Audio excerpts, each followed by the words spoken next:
Con 51 minutos ya nos acompaña en nuestros estudios la secretaria de Seguridad del Municipio Metropolitano de Quito, Carolina Andrade. ¿Cómo está, Carolina? Qué gusto saludarle, bienvenida.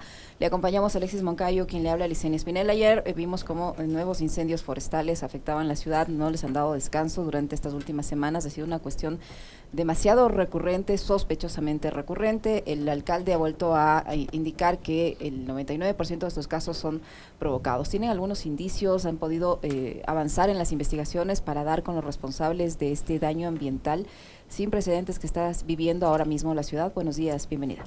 Muy buenos días, un gusto poder acompañarlos como siempre, un saludo a todos y a todas quienes nos están escuchando y nos están siguiendo. Sí, efectivamente han sido unos meses bastante críticos alrededor de lo que son incendios forestales, quema de desechos, principalmente los dos que estamos monitoreando con el Cuerpo de Bomberos. Solo para poner un ejemplo, durante el mes de septiembre hemos tenido en total 332 incendios forestales del 1 al 17 de septiembre, cuando, por ejemplo, teníamos esa cantidad en el total del mes de septiembre en el año 2021 de 16. Entonces, ahí vemos esa diferencia gigantesca que estamos observando. En ciertos momentos hemos visto 22 incendios durante el mismo día.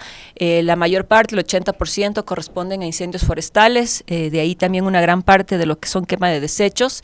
Y bueno, el alcalde ha sido muy claro en esto. Lo primero, proteger la vida, proteger las viviendas y proteger la infraestructura que se encuentra alrededor. Esas han sido las prioridades que se le ha encargado al comandante de bomberos, quien ha estado también al frente del puesto de mando unificado, coordinando todo el apoyo, toda la ayuda. Cuando fue lo de Tababela, Puembo, estuvo ahí también presente Policía Nacional, Fuerzas Armadas, Cuerpo de Agentes. Se instalaron mesas técnicas a partir de la conformación del COE metropolitano, para brindar asistencia no solamente médica, sino también ayuda humanitaria a las familias que se vieron afectadas. No tuvimos pérdidas que lamentar, pero siempre se hace este trabajo post-emergencia para poder dar todo el apoyo, todo el soporte a las personas que, por ejemplo, perdieron sembríos o parte de viviendas que no estaban habitadas o que eran utilizadas como bodegas. Qué gusto tenerla acá, secretaria, buenos días.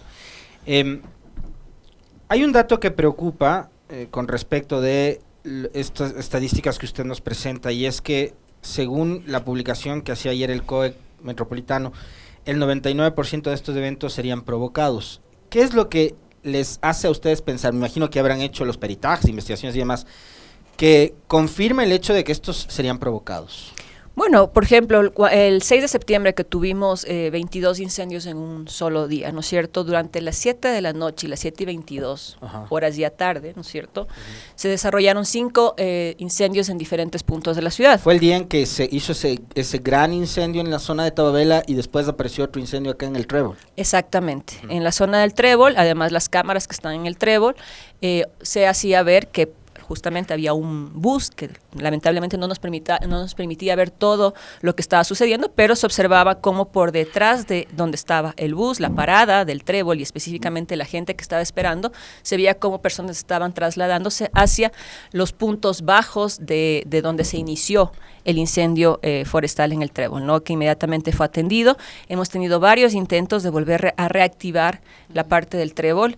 El fin de semana tuvimos también otro en la zona de lo que es la Facultad de Educación Física de la Universidad Central. Ahí también se pudo identificar a habitantes de calle que estaban alrededor también y que probablemente también habían generado puntos de, muchas veces con la idea, ¿no es cierto?, de generar puntos de calor, puntos de abrigo, y eso obviamente después con los vientos que tenemos también generan otro tipo de detonaciones. Entonces, ese es otro de los elementos, pero también a partir de lo que nos ha dicho la unidad de investigación del Cuerpo de Bomberos, ellos tienen una unidad de investigación específica, las zonas donde se han desarrollado estos incendios, responden a varios temas, ¿no? El primero, por ejemplo, que son zonas de difícil acceso que conocen, que saben que no es fácil para los bomberos tomar una estrategia que pueda liquidar los incendios. Por eso tienen que llegar con helicópteros, por ejemplo. Se llega con helicópteros, pero también toman otro tipo de estrategias. Por ejemplo, cuando estábamos en la zona de Puembo, Tababela, ingresos a veces por la parte de la quebrada, desde la parte baja, para poder comenzar a generar, humedecer la parte baja del incendio y generar cortes, ¿no es cierto?, con las mangueras también, etcétera. Entonces, eso nos han explicado, toda la información se recolectó, se presentó ya la denuncia a Fiscalía, Gobierno Central puso a disposición también todo el sistema de inteligencia y la parte de investigación para levantar información. Hicimos una evaluación hace una semana ya en el COE mismo, y claro, se sigue levantando información alrededor de eso, se está pensando, se está planificando ya ejecutar un plan de recompensas a través del propio Cuerpo de Bomberos. Estamos explorando esa posibilidad porque no es posible que personas irresponsables atenten contra el patrimonio natural de todos los quiteños y quiteñas, pero además de eso, obviamente con grandes afectaciones hacia la fauna, flora andina que habitan en estas zonas. Son pérdidas que son incalculables, ¿no? Carolina, usted dice que han puesto la denuncia contra quién, hay varios sospechosos, se les está haciendo el seguimiento respectivo, ¿cómo se va a monitorear las zonas para que si hay gente que está destruyendo de esta manera la ciudad, y si ya lo hizo, pues es obvio que lo vayan a volver a intentar, si es una campaña que se está creando para perjudicar a la ciudad con los incendios forestales provocados, obvio que lo van a seguir haciendo? Bueno, se lo planteó como una noticia de crímenes alrededor de todos los eventos que han venido sucediendo, y también con toda la información que se ha recabado por parte de bomberos. Eso también está colaborando la Policía Nacional, y el objetivo es que podamos, con ayuda de la ciudadanía, y por eso hemos pedido a la ciudadanía que todo indicio, toda información que se pueda observar de estas personas irresponsables, pues lo denuncien al ECU 911 para poder tomar acciones y de esa forma poder identificar a las personas. De todas formas, también se han desplegado efectivos del Cuerpo de Agentes de Policía Nacional, de la AMT en diferentes puntos, están permanentemente monitoreando diferentes puntos de la ciudad, los parques metropolitanos, puntos que ya se han priorizado por parte de bomberos también, que pueden ser de interés de estas personas, y eso lo que ha hecho es fortalecer la presencia operativa disuasiva, ¿no?, de estos efectivos. También recabando información, y también las cámaras que están activas están permanentemente monitoreando personas que podrían estar intentando provocar estos puntos de conato. Secretaria, en este tema, yo lo mencionaba hace un momento en el comentario, porque debería ser también un compromiso ciudadano.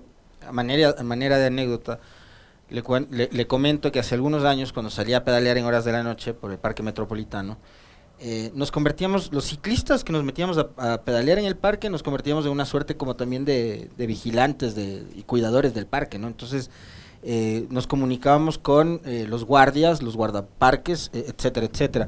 Eran épocas también de incendios forestales. Ahora, en términos generales, los ciudadanos, ¿cómo pueden convertirse también en vigilantes para denunciar y para evitar que este tipo de tragedias sigan ocurriendo? Bueno, por un lado, creo que es fundamental que quienes nos escuchen nos ayuden justamente a hacer esa vigilancia preventiva en diferentes puntos. Estamos permanentemente en movimiento en diferentes áreas de la ciudad, y poder observar a estas personas y denunciarlas, tomar fotos, videos que puedan permitir evidenciar esta actuación es fundamental, porque además son personas que afectan totalmente a la fauna, a la flora de estos espacios, buscan que se sobrepasen las capacidades operativas del Cuerpo de Bomberos, y eso nos pone, ¿no es cierto?, en una situación de emergencia, cuando tenemos diferentes puntos que sí pueden estar necesitando la atención de emergencia por parte de bomberos. No olvidemos que Bomberos tiene 20 ambulancias a disposición del Distrito Metropolitano de Quito, frente a 2 solamente el Ministerio de Salud. Entonces, permanentemente está atendiendo emergencias en toda la ciudad. De ahí creo que quienes están observando esto es importante que se denuncie. Nosotros hemos puesto a través de redes sociales, pero también a través del ECU 911, tenemos un equipo permanentemente que está monitoreando todas las alertas que llegan referente a lo que es el Distrito Metropolitano de Quito, monitoreando estas alertas y poder recabar información para poder tomar acciones alrededor de estos responsables, y creo que eso es fundamental. El trabajo que se ha venido desarrollando ha sido un trabajo en equipo, liderado por el Cuerpo de Bomberos, pero también con apoyo de Policía, de Fuerzas Armadas, Cuerpo de Agentes, Agencia Metropolitana de Tránsito, y esto lo que nos ha permitido es generar esa presencia en diferentes puntos de la ciudad para evitar que sigan propagándose en diferentes áreas, ¿no? Hasta el momento se tiene ya una evaluación de la cantidad de hectáreas consumidas por estos incendios forestales en general en todos estos cientos de incendios que se han producido en los últimos meses? Bueno, durante lo que es el mes de septiembre estamos hablando de cerca de más de 180 hectáreas que se habrían afectado alrededor de las quemas, tanto provocadas por incendios forestales, pero también quema de desechos, que es lo que más estamos registrando. Entonces, la Secretaría de Ambiente lo que ha hecho es una valoración de cómo la afectación económica, ambiental, a estas áreas, a estas hectáreas afectadas, y también se encuentra trabajando con apoyo de cooperación internacional en un plan de recuperación de estas zonas, ¿no? De recuperación de los ecosistemas de las zonas afectadas, porque también constituye un riesgo ante la llegada de la época lluviosa el no tomar acciones alrededor de estos espacios, sobre todo zonas que están cercanas a áreas pobladas que puedan después convertirse, ¿no es cierto?, en movimientos de masa hacia personas o habitantes que están alrededor. Como ustedes vieron, la mayor parte de incendios se dieron en zonas bastante alejadas de viviendas, pero la Secretaría de Ambiente está trabajando en este plan de recuperación ecosistémica de estas zonas para que de esa forma podamos evitar que en época lluviosa en cambio se convierta en un riesgo para las viviendas o poblaciones que se encuentran en los alrededores. Ahora, cuando todos los esfuerzos están, digamos, en este caso, por la magnitud de los incendios, enfocados justamente en sofocarlos y apagarlos, ¿qué pasa con el tema seguridad en Quito, secretaria? Porque imagino, ustedes tienen una planificación y estos eventos que son provocados de alguna forma trastocan o digamos, modifican esa planificación que ustedes tienen. ¿Qué pasa cuando les toca atender estos temas y el tema de la seguridad, que es uno de los pendientes también, está ahí todo el tiempo? Sí, creo que lamentablemente eso sí lo que hace es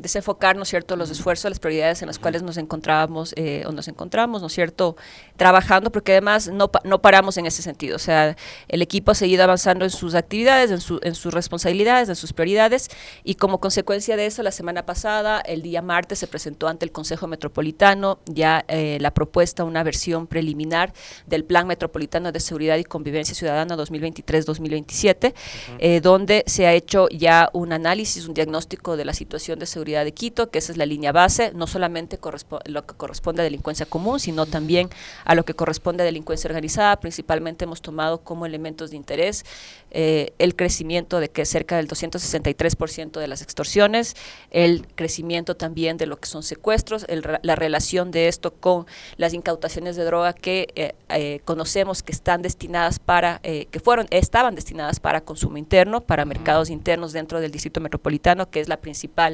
problemática que tenemos y que dinamiza justamente estos grupos de delincuencia organizada.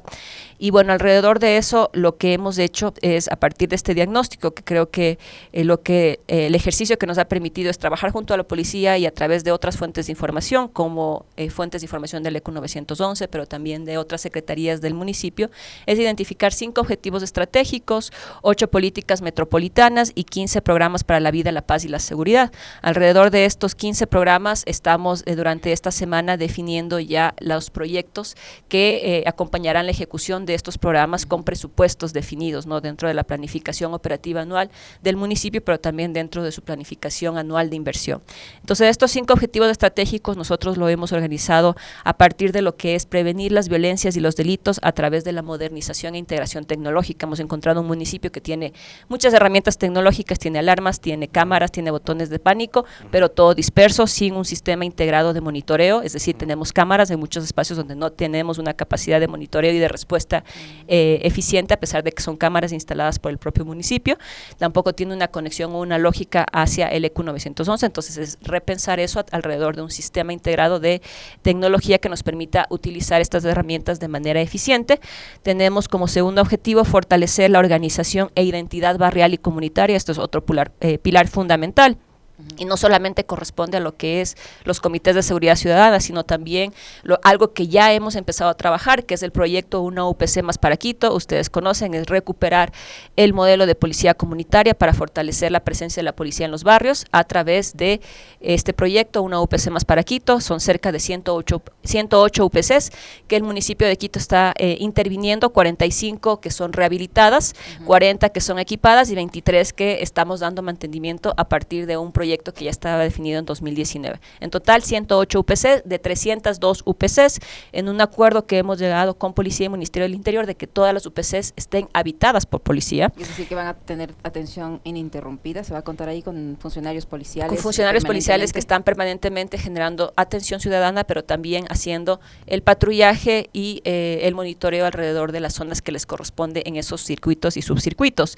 Entonces, como decía, en esta política de fortalecer la organización e identidad barrial tenemos promover la participación ciudadana para la seguridad con la conformación de más comités de seguridad, pero también el fortalecer, el recuperar el modelo de policía comunitaria para la presencia de policía en los barrios, que es fundamental, ¿no? Entonces ahí al menos tenemos 2 programas que hemos priorizado. En la tercera política, promover convivencia ciudadana y cultura de paz, también es otro de los temas, ¿no? Cómo promovemos normas y códigos de convivencia ciudadana en los barrios. Muchas veces tenemos, ¿no es cierto?, diferentes conflictos o diferencias que se generan en los barrios, eso es fundamental. Promover cultura de paz, aquí un eje fundamental es gestión del tiempo libre en niños y jóvenes, pero también hemos identificado como una prioridad el poder construir un modelo de monitoreo y de alerta alrededor de posible reclutamiento criminal de niños y jóvenes en escuelas municipales. Es algo que sucede a nivel nacional, hemos decidido enfocarnos en un primer momento en las escuelas municipales, construyendo en conjunto desde un enfoque intersectorial, no solamente lo de seguridad tiene que tener una respuesta desde la Secretaría de Seguridad, sino en equipo con la Secretaría de Inclusión, de Salud, de Educación, con Patronato San José, para abordar este tipo de acciones preventivas en niños y jóvenes, que son las poblaciones priorizadas alrededor de las acciones de prevención de violencia y delito. Cuarta política, incrementar la eficacia de los operativos interinstitucionales de control en apoyo a la seguridad ciudadana. Ustedes han visto, municipio de Quito planifica operativos de control en conjunto con Policía, Fuerzas Armadas, control de armas blancas en transporte metropolitano, pero también hemos intensificado lo que es control de 2 personas en motocicleta con AMT, con operativos desde lo que es el Trébol hacia el Puente 9, por ejemplo, por la autopista Rumiñahui, en otros puntos de la ciudad también en coordinación con policía, con muy importantes resultados. Cerca de 560 armas blancas han sido retiradas del transporte público desde el 14 de mayo a la fecha. Hemos incrementado los operativos a cerca de 2.6 diarios, antes teníamos muy pocos operativos, hemos intensificado, trabajando de la mano con las administraciones zonales también. Otro de los desafíos que hemos sobrepasado es eso, porque antes teníamos un municipio que trabajaba muy en islas, es decir, cada uno hacía esfuerzos dispersos, ahora estamos trabajando de manera conjunta, interinstitucional, ese es uno de los desafíos que tenemos, y finalmente fortalecer las capacidades institucionales del sector seguridad con enfoque de derechos. De aquí viene todo el tema de modernización, profesionalización y fortalecer la transparencia del cuerpo de agentes, pero también de las otras agencias relacionadas, como incluso la Agencia Metropolitana de Tránsito, ¿no?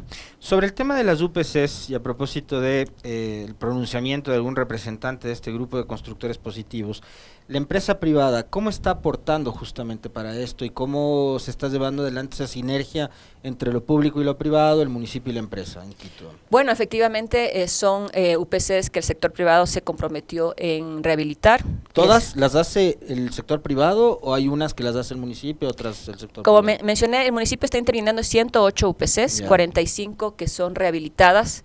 Es decir, estamos interviniendo en infraestructura, en temas de humedad, en temas de pisos, en temas de baños, en temas, por ejemplo, también de filtración de agua, cambio de techo, etcétera, o reforzamiento de infraestructura. 40 que son equipadas con escritorios, con computadoras, con radio base, con colchones, con camas, que muchas veces no están en las óptimas condiciones en las UPCs, y 23 que son parte de un mantenimiento preventivo, correctivo, que son intervenciones un poco menos profundas que las 45 iniciales. Entonces, en total son 108. Aparte de estas 108, el sector privado, en el contexto ya mismo, incluso antes, durante lo que fueron las manifestaciones, ellos se habían comprometido en recuperar ciertas UPCs. Ahora el enfoque, ellos me han dicho, es distinto. Ahora su enfoque es en temas de seguridad, específicamente están enfocados en lo que son recuperación de 20 UPCs, 23 UPCs más o menos, me parece que son el total que ellos tienen. Ya han intervenido 8 en diferentes zonas, como Cumbayá, por ejemplo, como Esquitumbe, como es Gualea, y la que también se intervino, que fue la UPC de la Mariscal. Entonces, eso de es… 300. ¿Y el resto? De las 302. Son las que nos hemos priorizado. El objetivo sería que avancemos ya en una planificación plurianual y podamos cubrir en un mantenimiento preventivo correctivo de la totalidad que existe en la ciudad. Sin embargo, también es importante recordar a quienes nos escuchan que esto debería ser parte del trabajo que debe desempeñar el Ministerio del Interior como parte de la planificación permanente, porque bueno, Quito puede comenzar a tener espacios UPCs en buenas, óptimas condiciones, pero si no tenemos una perspectiva nacional que haga los mismos esfuerzos en Guayaquil, en Esmeraldas, en Manabí, etcétera, pues también generan vulnerabilidades, y por eso se trata también de tener una política nacional. O sea, las UPCs tienen que estar ocupadas, pues. Tienen que estar ocupadas, tienen que estar mantenidas, policías, ¿no? tienen que tener, tienen que cumplir su función. En muchos puntos del país incluso podríamos pensar que ya no tienen, ya han sido sobrepasadas de este modelo por el nivel de conflictividad, de violencia y de criminalidad que existe. Entonces, ese es el objetivo que hemos tenido, ¿no? Uno de los pedidos del Consejo, si mal no recuerdo, hace algunos días, que fue un documento que lo publicó el municipio, firmado por el alcalde y por los concejales, demandaba justamente del Ministerio del Interior y de la Policía que se cumpla con la media que se requiere por cada tanto por ciento de habitantes, ¿no?, del número de efectivos policiales. ¿Se está cumpliendo eso? ¿Cómo se está trabajando? Porque, claro, ustedes pueden reforzar, mantener, rehabilitar las UPC, pero ahí necesitamos que haya policías y que estén policías patrullando las calles, etcétera. ¿Qué está haciendo el Ministerio del Interior con respecto a eso? Bueno, ustedes conocen, se incorporaron 1.262 policías para Quito, pero lamentablemente también son policías que recién están graduados, recién están integrándose en la institución policial. Sin embargo, de lo que conocemos, la planificación operativa de la policía lo que ha hecho es colocar, ¿no es cierto?, esos efectivos a disposición de ya oficiales de mayor antigüedad para que puedan ellos cumplir ciertas funciones en diferentes puntos de la ciudad. Entonces aquí tenemos un elemento. El Ministerio del Interior sigue trabajando en el reclutamiento y en la incorporación de nuevos policías que nos han indicado que probablemente al inicio de 2024 ya se estarían incorporando a la institución policial y reforzando diferentes puntos de la ciudad, cerca de 5.000, 6.000 nuevos policías, y eso lo que va a permitir es nuevamente reforzar en diferentes ciudades del país. Eso por un lado dentro de lo que debe ser la planificación permanente tanto de capacidades humanas, pero también logísticas operativas que debería estar en la planificación operativa del Ministerio del Interior. Y por otro lado, nosotros desde la tasa de seguridad, desde el uso de la tasa de seguridad, lo que hemos buscado este año, la tasa tiene un ingreso de 7.3 durante lo que es 2023. Este año se ha invertido cerca de 13 millones. Es decir, hemos invertido más de lo que se ha obtenido a través de la tasa de seguridad, poniendo como prioridad el tema de seguridad.